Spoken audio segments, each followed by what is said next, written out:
Hello. Hello. Welcome to another wonderful episode of Metal Gear University. I'm T. And I'm Kay. Happy New Year. This is our first episode of 2025. We're only 12 days in, but this is our first episode. We timed it perfectly. The last one was the 31st, gave us some wiggle room for the holidays.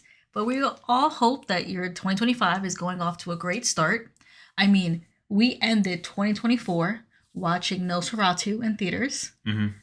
January 1st, the next day. Sonic 3. It's as God intended. It's what I wanted. We started off, we ended 2024 with some adults in some really sexually charged movie. And then the next day, we were the only adults in a theater full of kids. It was perfect. Yeah. I would say that this was a perfect way to start the year. I enjoyed Sonic 3 more than Nosferatu, but maybe that is wild to me. Maybe I'm not a cinephile. You know what? Maybe my letterbox is a little skewed. Like, I enjoyed Sonic 3. I don't want to say that, my palate would never take Sonic 3 as cinema. No, Sonic 3 is cinema. All right? But I kind of like Nosferatu.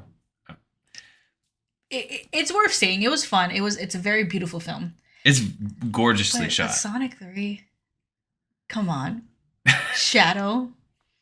I heard that early promo artwork for Sonic 3, they were going to have it take place in Mexico. Uh-huh. But for some reason, they changed it. And Why? I don't think Shadow loving Latinas tested well with whatever. So you think that they had I just love Latinas Sonic in the movie somewhere? I bet you. And people were like, this is not good. I want to see that cut. There has to be a file somewhere. Like I want to see that cut in the same way where I want to see that cut of Cats where it's going to sound very weird, where the cats had buttholes. You ever hear that conspiracy theory? No. Okay. You remember Cats, right? That terrible. It was like not live. It was kind of like live action, but not. Yeah. Apparently, this is like an urban legend. I don't know how real it is, but apparently, there's a cut of this movie where the CGI artists gave the cats buttholes,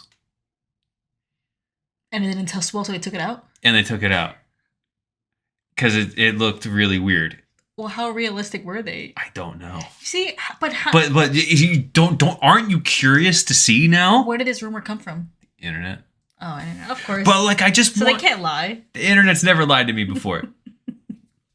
I mean, where did you hear about the Shadow Like in Latinas line? You know, I tried to look for the origin of that meme, and I think it's just the internet. It was the yeah. So my butthole claim isn't as extravagant now, is it? Your butthole claim. My butthole claim. Tom told me a few hours ago. He's like, "Look, to make editing better for this episode, let's try not to curse." But did I curse? No, I'm just saying butthole. Like, it's just something it's the line. It's right at the line of cursing. Like, that's something that is just we're gonna allow in this episode. What's wrong with butthole? We're not even 5 minutes into the episode. I'm sorry. The way this but yeah, hope all your 2025 plans were great. We are starting off the year with a couple of 2-in-1 episodes. I think we have it planned for the next 6.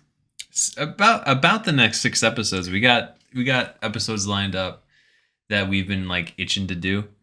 So, and it'll give us some breathing room before we tackle 4, and 4 is going to be a beast. Yeah, no, because we're definitely, I know chronologically wise, Peace Walker will be the next one, but we wanted to do release order, kind of as if you're playing the series as God, Kojima intended. Yeah. So we'll be going into 4. But we hope you'll join us for these 2-in-1 episodes. We promise you, we've done some research. We've taken time to do a lot of prep for you guys. We have prepped. We have bled this stone as far as it'll go. And you'll see in how long this episode is, and you'll see in what we have to give you. But before we go in, I also did want to mention Tom and I just uploaded a new YouTube video. I know. we make YouTube videos. Go figure. But before we even started the podcast series, we made a string of YouTube videos, and it was like deep character analysis, but not just like in what you would typically see in YouTube analysis videos. It delves into a lot of like trauma and psychological.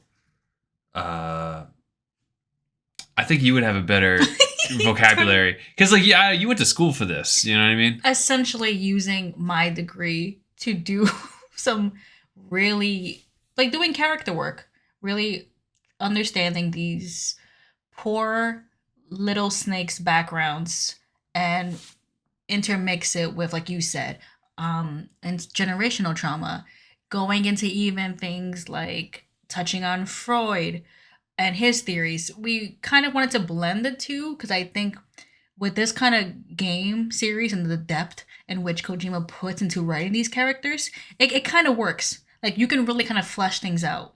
And I think you can definitely see that in this Venom Snake video. We really, really broke down his character as much as we could, especially just for a game series. Yeah. And like we break down his character into like the id, ego, and super ego, and like what parts of his mind represent each characteristic. It was really cool to break down and like theorize and talk about. And I edited it, I narrated it, and I thought I did okay. Give it a like and thumbs up. Oh. Ring that bell for more things. Yes. Don't forget to like and subscribe, guys. Oh, I'm sorry. That's you're doing the nice. There is definitely a YouTube analysis voice, and I don't think you have it, thankfully. A YouTube analysis voice? Number 5. Oh, number 5. Does Venom Snake eat glizzies? Venom Snake's mouth diameter is exactly the glizzy diameter. That came too quick to you. I don't know where that came from. Why Venom? I don't know why because we were talking about Venom, but like I don't know. There's something in me today. Yeah, I don't know what's happening. You got the giggles right now. First episode, glizzy diameter. The glizzy diameter. But you don't have that voice, which is good. Because I feel like you watch all these YouTube videos and then, like, you take it in and digest it, and then you're like, okay, this is how a video should sound. And you don't have that yet. I hope I never do. Yeah, I hope you never do. I mean, the best YouTube people that I watch, they don't have the YouTube voice. Okay, so yeah, you're not indoctrinated or conditioned yet. I don't want to. Be careful. In 6 months, we're gonna have the top 10 Metal Gear facts. Top 10 Metal Gear facts. Number 7. Does Metal Gear Rex have cup holders? Number 5. Does Metal Gear Ray make beeping signs when it goes in reverse? I'm done. That was actually, I had to hold back a laugh. That was actually pretty good. You think it has cup holders? I don't know. Maybe you get thirsty in there. I don't know. Liquid Snake. Does Liquid Snake need cup holders for his liquid beverages? Check out our YouTube video. Our YouTube account is TKNM. As always, you can send us any questions or comments at itstknm@gmail.com. We really do some serious work on the videos. Yeah, no, it's such Believe a tone, it or not. It's such a tone shift. Believe it or not, it's us in our professional level. And your voice totally shifts too. That's like Tom's like natural. I guess that's my YouTube voice. The David Hayter-esque voice that some people say. I still don't hear it, but I'll take it. I will take it. I will gladly take it. But T, are you ready to jump into the episode? I'm really excited to really talk about the true history of the one and only Coward Duck. You mean Dirty Duck? Yes. Are you ready? Oh, I'm born ready. And you know what? What? As a gift to everyone listening, huh? This week, there's no pop quiz. No way. No pop quiz this week. Wow. Because we got back from winter break, right? winter break. We didn't give you any homework, so you're coming back. It's fresh. It's new. We're starting the new year off. You're getting, you're getting acclimated to school again. But in 2 weeks, get those pencils, get your supplies, get ready. But for now, T, Yes. let's dive in. All right, let's do it. My loves, we do not have much for this episode. We have nothing, essentially. We have something. We have... Let me just flip through the single piece of paper we have here. We have something. We will go, we will go into it. There is not much. We wanted to make this episode for a number of reasons. And the first one was, it's in our bio. It is in our bio. We made that bio because we thought we were cute and funny. And then we thought about it. And we were like, maybe we should cover that, dude. It's in our bio. Like, maybe someone's actually coming to the podcast and like, when is the Coward Duck episode? Like, I would love to know if there's like some person out there that has been like waiting for this. I hope they see the episode pop up on Spotify or Apple and they're like, oh my God. Sound the alarm. I will say, we are the only podcast to have an episode on Coward Duck. And if I'm wrong, let me know. But I searched. Yeah, I searched on YouTube for any lore about Coward Duck. I really did my due diligence, and I could probably say you are coming to the only podcast on Earth that has ever covered this man. And you know why we are the only ones? Because this is pointless. It's pointless. There's nothing. There's nothing. But we have enough. There's no lore, you stupid slut. There's not even a house. There's okay, but we have stuff. Okay, we have things. But you know what's even funny? Because we do this stupid stuff. We at first we're like, this is dumb, haha. We have the giggles, but then you and I overanalyze. You and I are the worst. we actually went in. No, you and I are the worst because here's what we did. Haha, Coward Duck. Like, what could we even find about him? And then you and I looked at each other and we were like, why is he the second to last boss? What does that mean? What does that mean? Why? So his status, if he's the second to last boss, what were the second to last bosses in the other game? I don't know. You have Gray Fox. You have Vulcan Raven. You have Vamp. Volgan. These are major characters, guys. And for some reason, for one reason or another, Coward Duck is the second to last boss. There has to be something there, am I right? Like, it's not Shoot Gunner. It's not Fire Trooper. It's not Machine Gun Kid. It's not the Bloody Brads. It's not the Bloody Brads. The second to last boss is usually reserved for someone with either significant information or significant rank and strength. And out of the Outer Heaven crew, you have former SAS, you have former Spetsnaz, you have former like special forces German police type, and you have a goddamn cyborg. Yeah, I forgot Bloody Brads. They were cyborgs. They were cyborgs. So why is Coward Duck? We already sound wild. I'm looking at both us with our hands moving. No, our hands are moving. Our eyes are bulging out of our heads, and I hear the X-Files theme playing in the background right now. But like, hear me out. Hear me out. There's something here. Yeah, why is he above them? Why is he the second to last boss? A man who hides behind hostages and fights with boomerangs. That sounds ridiculous. Like, think about every boss you fought before that. It's like relatively like, oh, okay, this sort of thing makes sense. Yeah, a cyborg. I would imagine that being a threat. Former special forces, a threat. Now it's just some guy. Literally. And like, if you can kind of visualize how the fight might look, it's just boomerangs. Think about that. So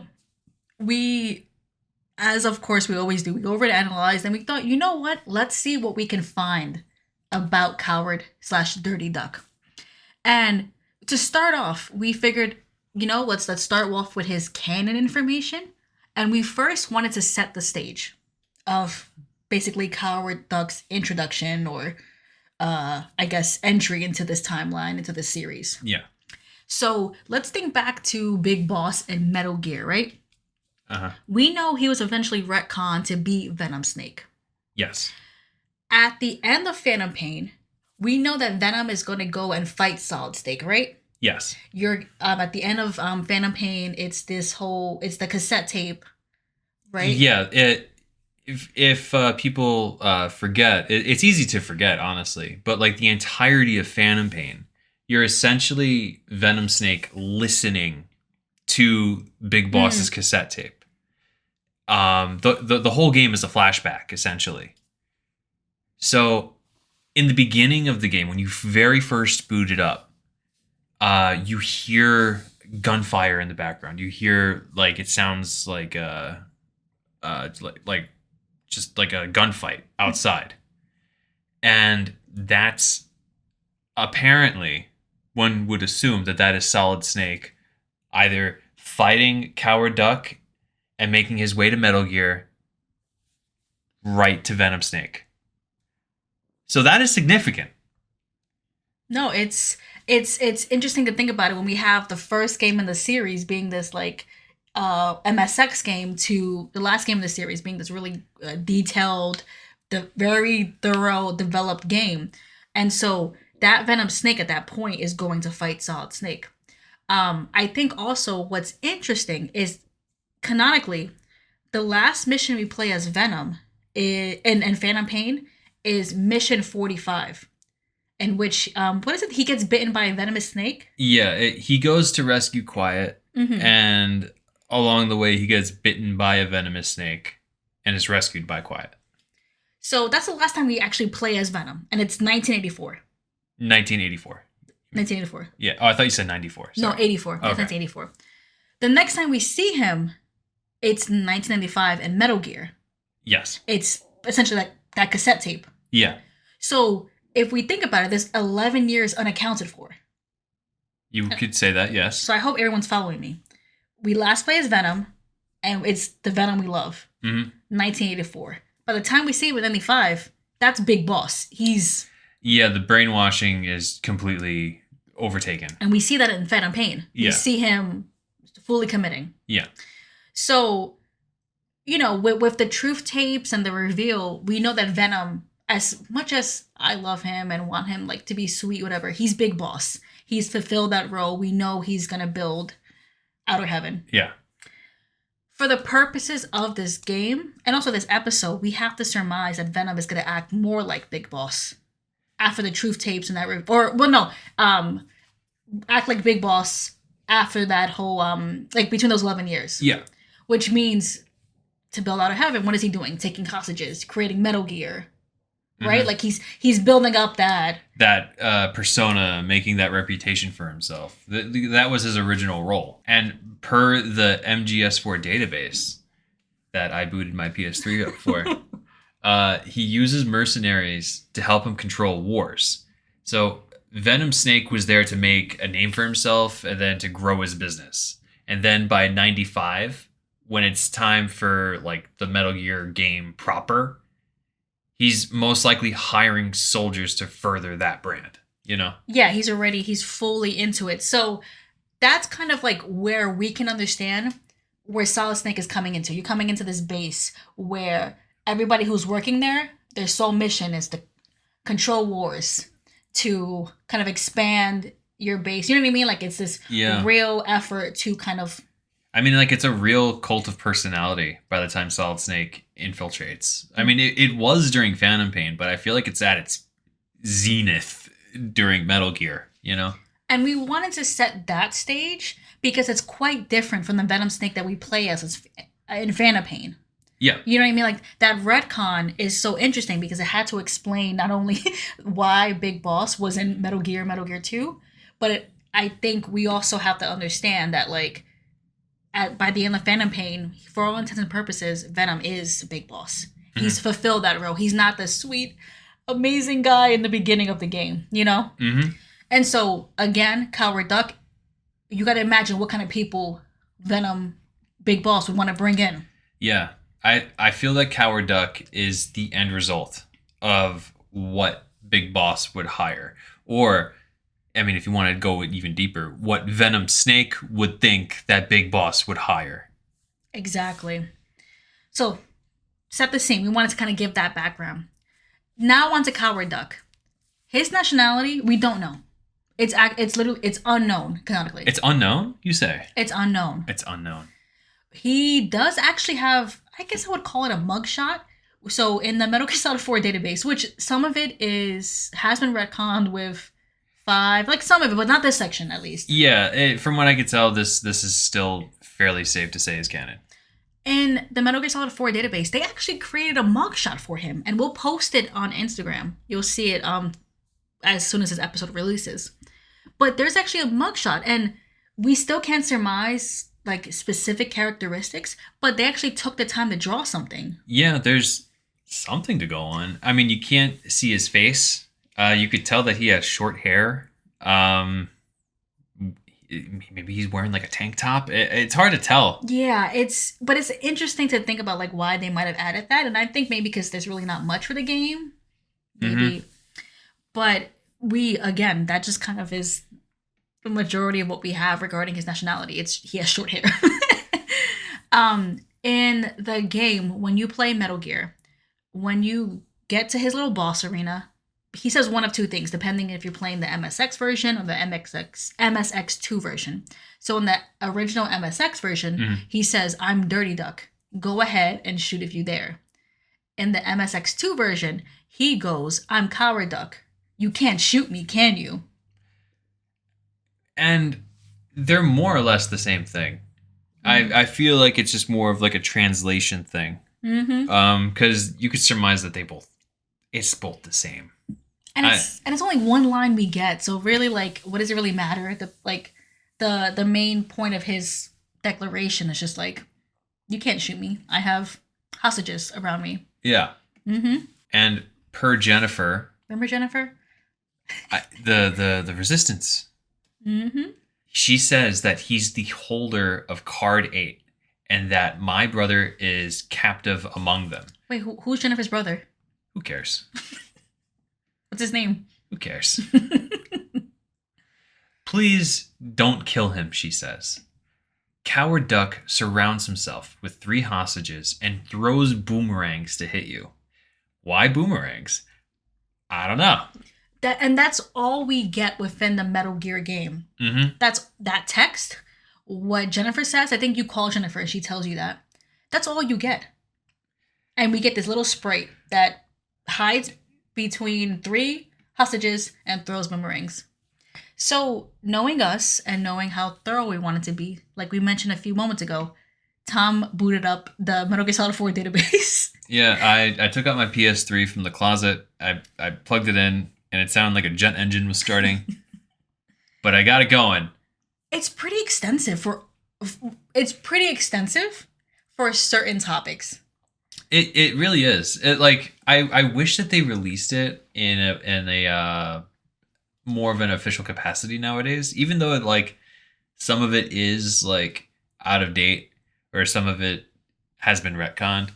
I don't know. Maybe you could like edit it around and add new things. Or they could just put a disclaimer. Or a disclaimer, just like boot it up as is and be like, hey, this has outdated information on it. But like, I don't know. It has like a really cool HUD, really cool navigation. It's cool. You're able to access it online. So I think someone uploaded the entirety of the database to the internet, but the website, it takes a while to load. Yeah, it's at least for us, but I would assume it would happen for other people. Our internet is kind of decent.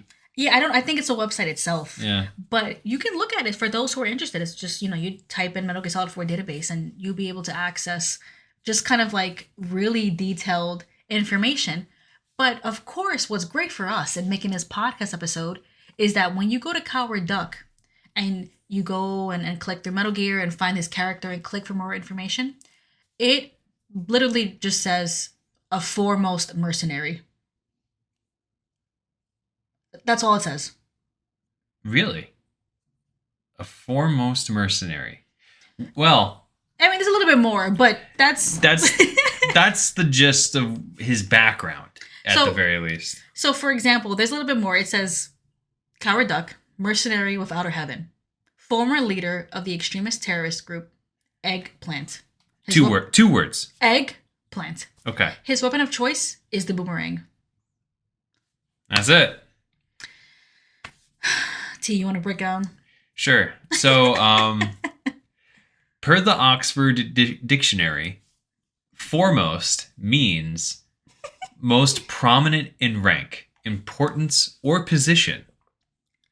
Which is something we mentioned earlier, which would mean that he's second in command, because he's the most prominent, foremost. So most prominent in rank, importance, or position. So, could this mean that Coward Duck is the leader of this like mercenary group that Solid Snake fights in Metal Gear? Could be. Like, obviously, Big Boss is the head honcho, but who's under Big Boss? We think it's Coward Duck. And it would make sense because as soon as, for example, you defeat Coward Duck, right? Yeah. You defeat him, Coward Duck holds card 8. Card 8 not only leads to the prisoner that knows the truth about Big Boss being the head of Outer Heaven, it also leads to Metal Gear itself. So why would Coward Duck hold card 8 if he's not the leader? A man of such importance would hold card 8. And that man is Coward Duck. And you know what's the great thing? What's the great thing? That's all we know about him. So this is the part where we go into depth analysis with the video. Basically, that was my...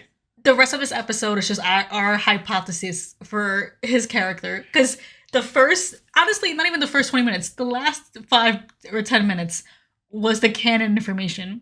Yes. Yes, it was. The rest of this episode is just what we think. And I think, hear me out now. Are we wrong? Are we wrong? Probably. But I think we might be onto something here. I didn't feel good doing this. I didn't feel good either. I felt like one of those guys that puts on a tinfoil hat and says nonsense into the internet. And I don't want to be that guy. Yeah, it for some reason, like, yeah, this is fake. This is all a video game, whatever. But, like, this felt wrong. Like, this felt like we had no basis. I felt dirty. I felt dirty. It felt like we had no basis. Like, everything we're saying now, again, we're just yapping. This is our hypothesis. Now we have... Okay. Yes, look, we have stuff. But none of it's canon. This is just yapping. Yes. You're right. It did not... I'm sorry, I don't feel good. Okay, even this first point. Look at how this first point I wrote starts off. Okay. Boomerangs originate from Australia.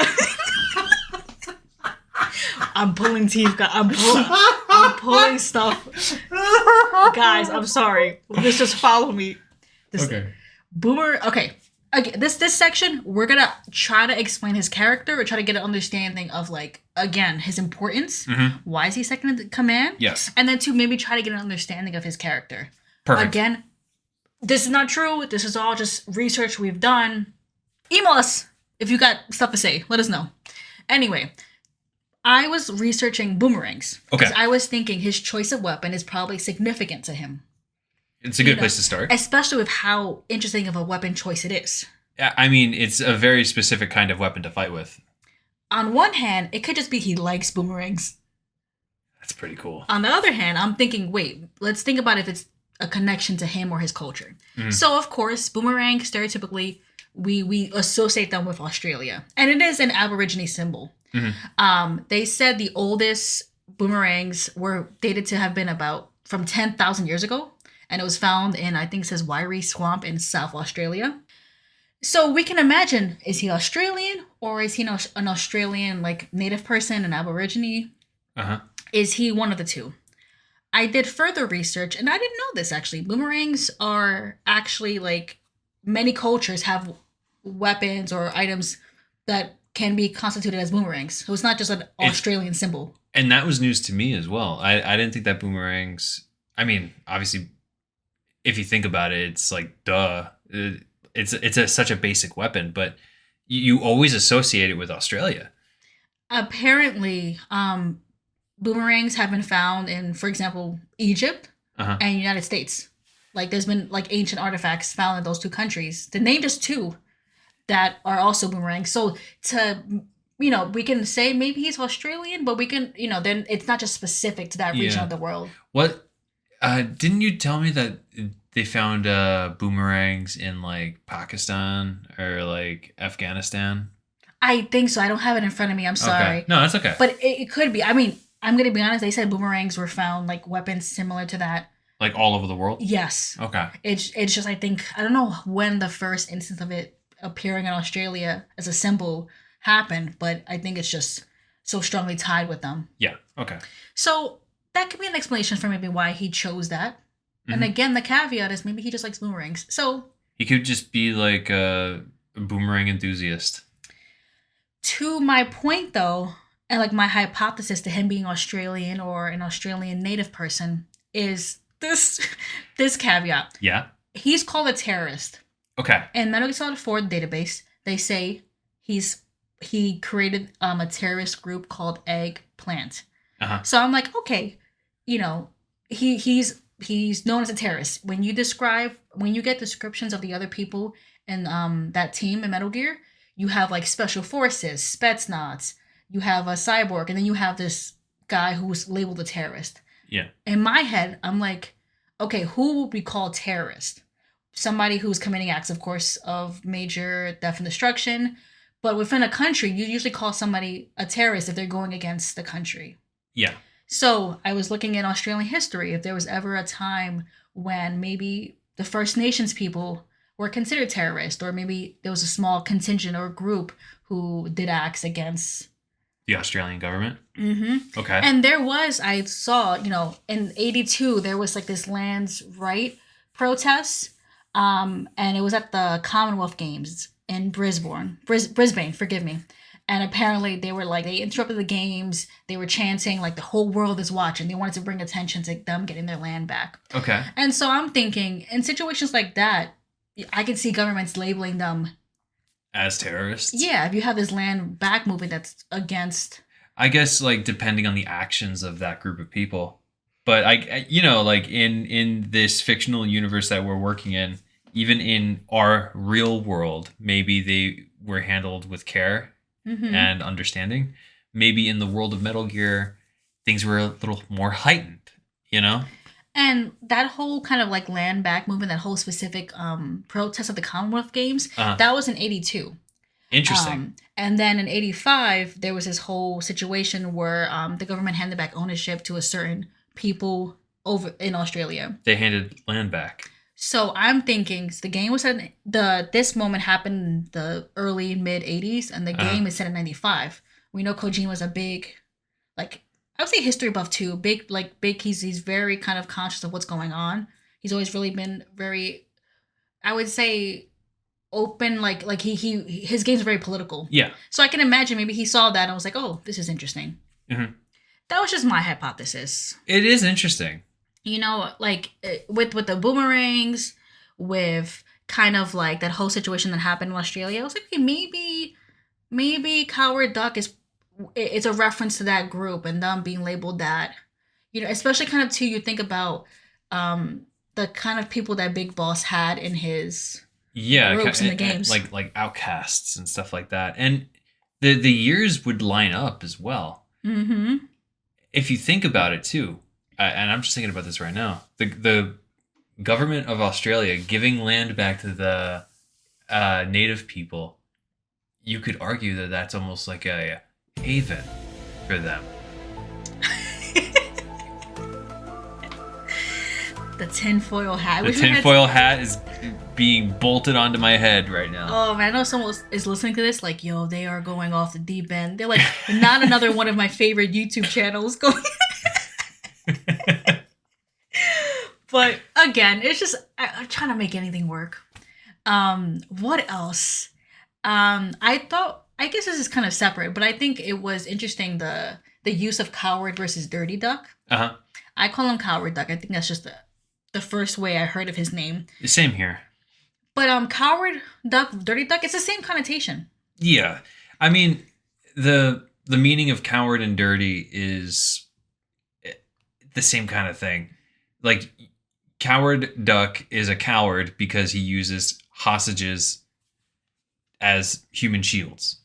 Dirty duck is dirty because he fights dirty by using human shields. It's the same thing, And- essentially. And think about this, tinfoil hat. Okay. The way we view him, like the way, whether we call him coward or dirty, is the same way someone might label someone who's a terrorist or not, depending on what they do. Ooh. You might label him dirty. Oh, look at him using hostages. How disgusting of him. Or you might be like, like angry at him. Or you might be like, oh, look at this coward. Look at him hiding behind using these shields. So like, it's really the way you view it. So you're saying that like somebody like Big Boss would see that and be like, that's an opportunist right there. Mm-hmm. But he proclaims himself to be Coward Duck or Dirty Duck. So is that him kind of almost taking the name back? Like, if that is what you think of me, then that is what I'll be. Oh. Come on. Interesting. Our next point. You want me to cover this one? This is such a reach, guys. This is like such a reach. No, I can do this one. You want to do the next one? Okay. This next one, okay. So within the Metal Gear Solid 4 database, we saw that they labeled Coward Duck as the leader of this terrorist group called Eggplant. 2 words. 2 words. And so we were like, what is Eggplant? Obviously, there's no information. You can't click on it in the database. Searching it gives you nothing. Yeah, we looked everywhere to see if there was any organization out there that was a political group called Eggplant. Nothing.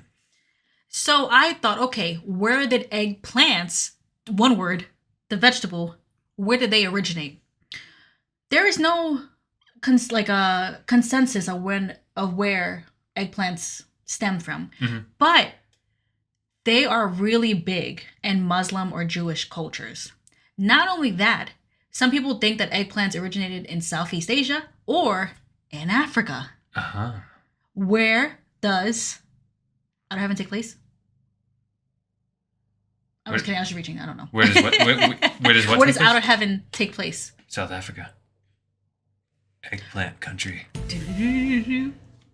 So I thought, like, maybe the use, again, kind of tying it back to culture. Like, why would you use a boomerang? Let me look at that angle. Why would you use an eggplant? Mm-hmm. What is the connotation with that? And then me with a terrible Google search, whoever's spying on me is like, what is she doing? I literally searched eggplant terrorism, like, just to see if there was a tie. Like, if like, I don't know why, but like, just to like see if there's any connotation, whatever. And I actually found this really weird article. Go on. Tell us about this really weird article. This is weird. Apparently, it was an article and they were saying that like some groups and like some like rebel groups in like Afghanistan, India, Pakistan, that they would use the symbol as an eggplant to kind of it referenced like rocket launchers. It referenced like terrorist acts. They would use the eggplant in lieu of actually describing. Now that sounds really fucking interesting. Do you think that Kojima was aware of this? No. Like, place your bet. Do you think Kojima was aware that eggplant was a reference to a rocket launcher? I wonder, because again, I only speak English. I wonder what websites I'm missing. And if we're talking about this being a symbol within these certain cultures, or like within these certain groups, forgive me, then I'm not privy to those kind of discussions, or like who here is really studying those text messages or discussions. You know what I mean? Like, that's going to be stuff I'm not privy to. Yeah. But maybe there's some real Japanese scholar or somebody who's studying that. Maybe he was privy to. I don't know. But I think it was interesting that I typed eggplant and terrorism and something came up. Isn't that weird? And now it's forever in my Google history. I love it that it's there. But I think it is. I mean, I guess that, like with eggplants themselves, like really there being no consensus on where grew from or like where they originated. I mean, again, this is all kind of really a big reach, but the name eggplant is significant for a reason. Yeah, why call it eggplant? Especially like you think about Coward Duck. It's not like Coward Duck had like a name that was like Apple the App or whatever. Apple the App? That's the guy from the Black Eyed Peas. But like if you sorry, I don't know why. It came to my mind. Now I'm envisioning like solid that's the Cobra like, unit. Yo, I'm envisioning Solid Snake being briefed like Snake. The group you're fighting is called the Black Eyed Peas. Their leader, Will.I.am, is an adept gunfighter, an expert CQC. So, honestly, him fighting the Black Eyed Peas, it makes sense. I can see. Why does it make sense? Just the name. Wait. Oh my god. Wait. What is this episode doing to us? Wait. You see, that's why I felt terrible. Okay. Wait, but think about this. Okay. This is my point. Yeah.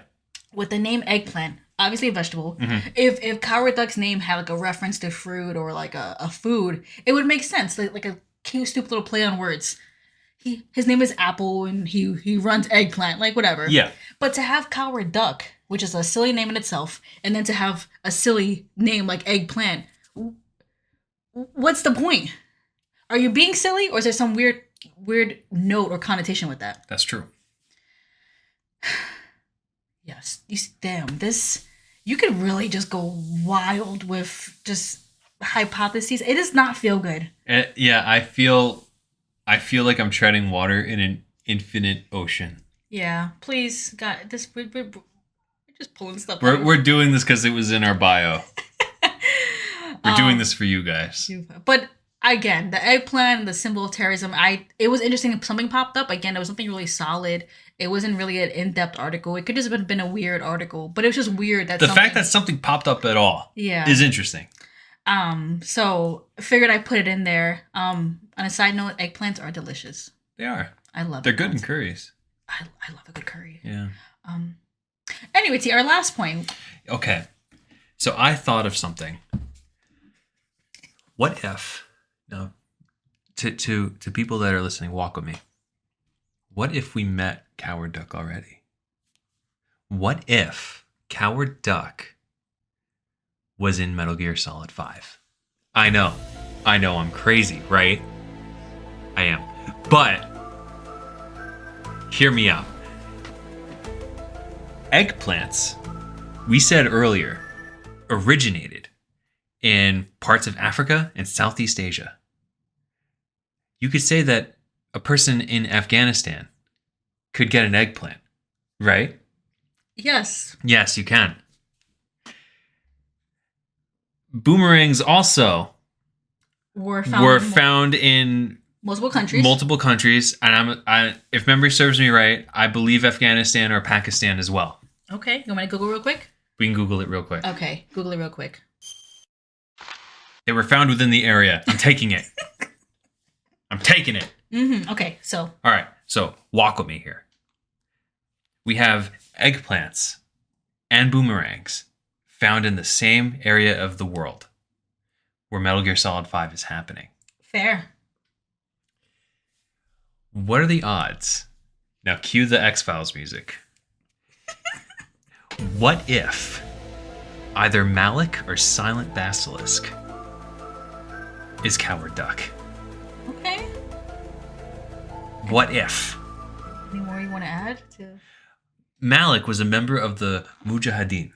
Okay. A known quote-unquote terrorist group. They were. But a quote-unquote terrorist group that did political violence, some would say. Okay. Some would call them freedom fighters.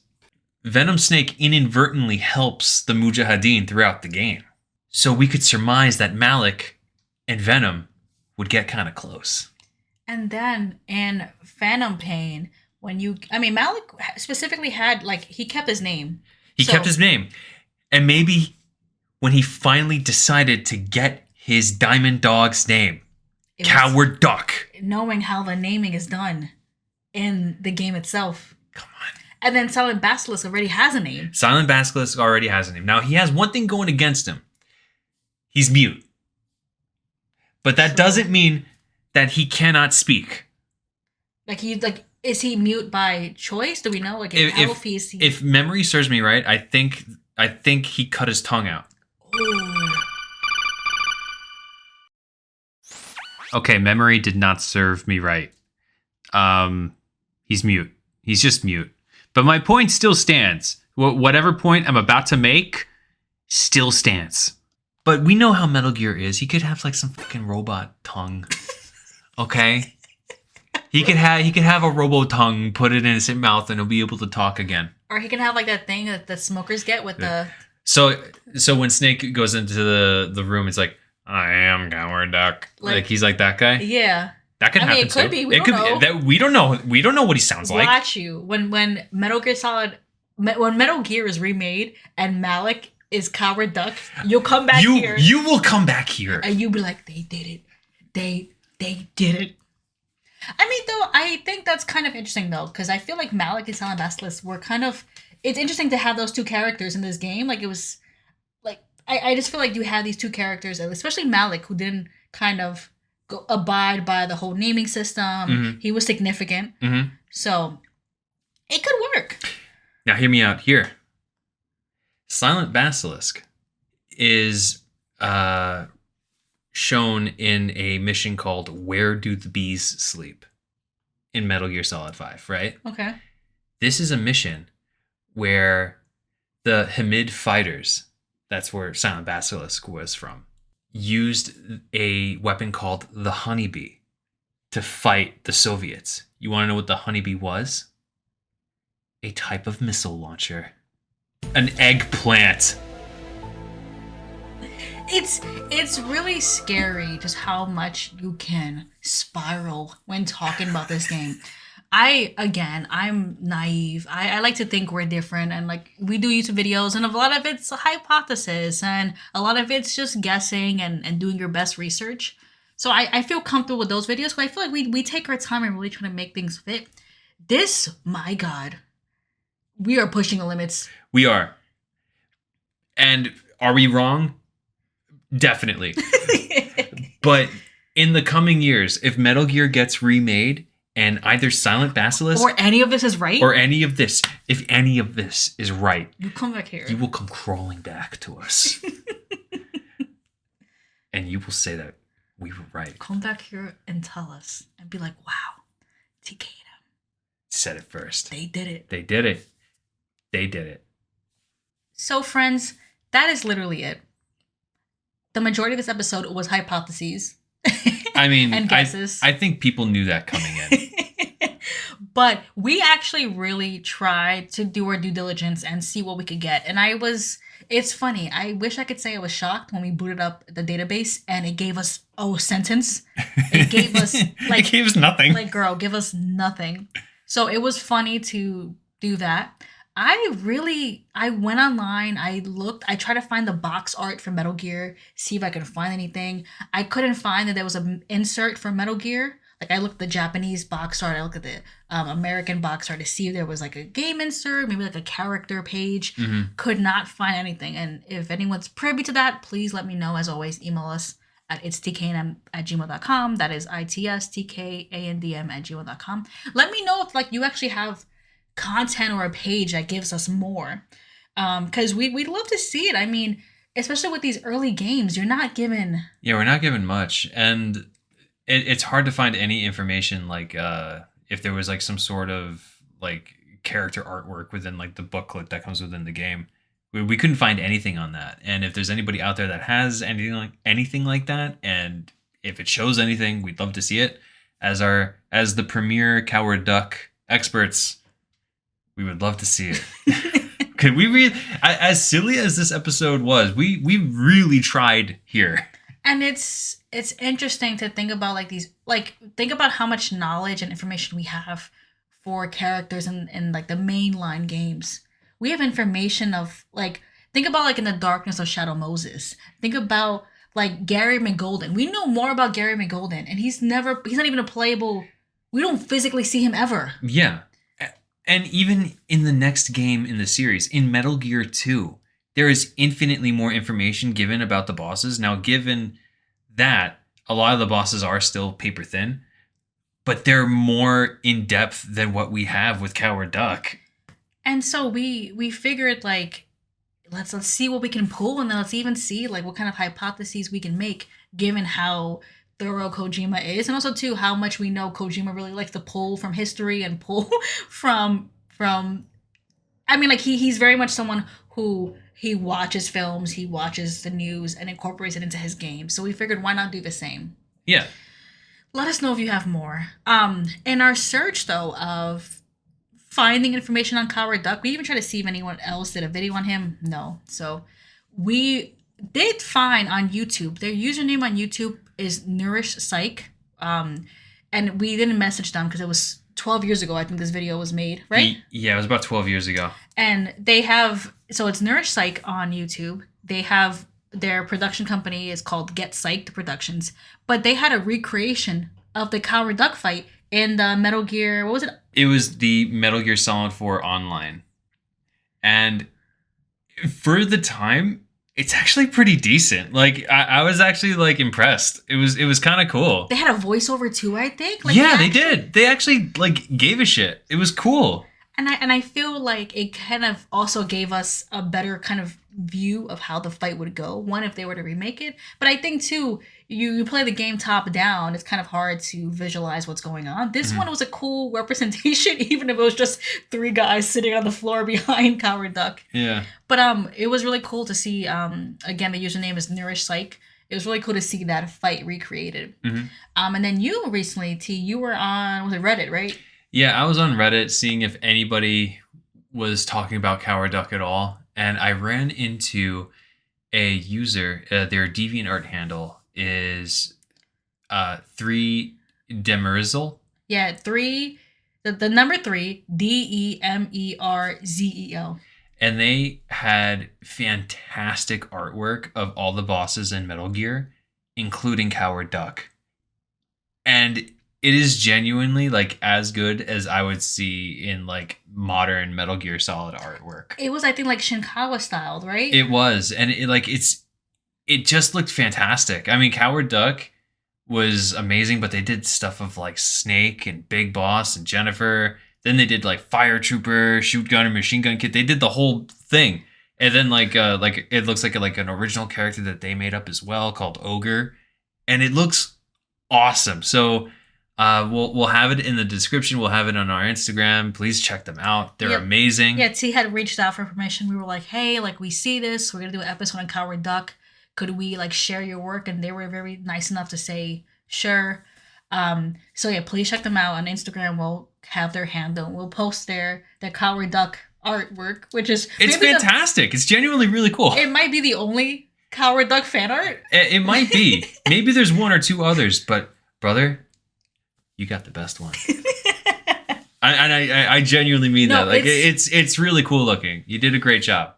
No, fantastic, and definitely we want to share that. I mean, it was cool to see someone else also kind of like keeping them in mind, because Metal Gear is a cool game. Metal Gear 2 I feel like is where it's at, but with Metal Gear, the game, it's okay, and then also the enemies, you don't think twice about them. So to really kind of have this fan art that shows like that breathes life into, again, like you said, all the main bosses. It's cool. It gives a little bit more love to them. Yeah. But my loves, my friends, that is it for Coward Duck. T, we did it. We did it. I think there are two other characters in our bio that we'll have to cover at some point. Oh, true. I forgot. Who are they? If memory serves me right, I believe it's Skullface and Hot Coldman. Oh, Skullface is going to be a fun But those are infinitely easier to do. Yeah, Hot Coldman and Skullface. Oh yeah. Easy. Oh my Light God. work. Skullface? Light the amount work. Of content? I mean, research galore. But there's that. We don't have to do this for them. It won't be as tinfoil hat heavy. It won't feel like we're disgracing ourselves. But isn't the tinfoil hat a little fun? I feel dirty. Come on. Or do I feel like a coward? A coward podcaster, you say? Dirty podcaster. But hear me out. When I linked the honeybee to an eggplant, Some of you went. Come on. Come on, you got to admit, some of you had your minds blown a little bit. But Coward Duck, Dirty Duck, this is your 5 minutes of fame. Thank you for giving us this opportunity to talk about you.